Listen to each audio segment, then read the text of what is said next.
Watch Cliffe and Stuart Knechtle debate over how much sin is too much to be forgiven.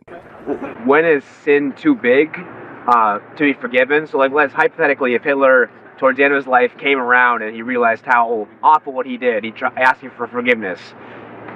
In Jesus' mind, is it too late?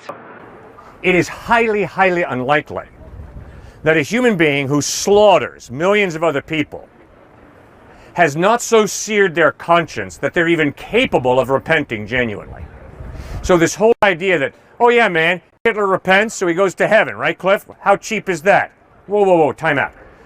If you dabble in evil the way Hitler did, you so sear your human conscience that to think that you're able to repent, I don't know, highly unlikely. Stuart? But that's the freakish nature about grace that we were just talking about. You know, Isaac Newton and others, as slave owners, they had a lot of shame and guilt. And that's why the whole idea of, but therefore the grace of God go I, it's God's grace that we don't become Hitlers. Now, I'm not saying each and every person has a natural proclivity to become a Hitler.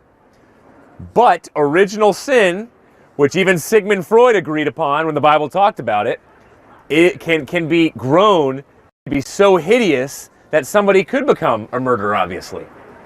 And so do I believe that Hitler had many chances, especially before Nazi Germany really bloomed with Christ? Yes.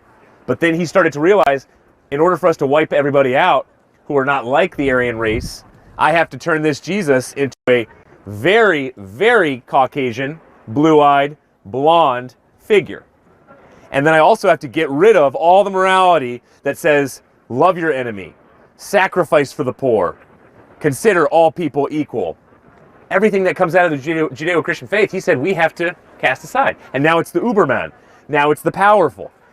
And so the seared conscience, I see a good amount in when I'm doing therapy with people.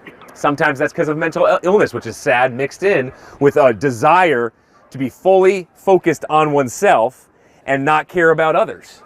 And that leads to a seared conscience as well. So understanding it's grace, though, that we have the grace of God that we can live by, rather than simply, hey, I got to do it myself. Because I think if it's just I do it by myself, that leads to tremendous pride that can spill over into all kinds of heinous acts.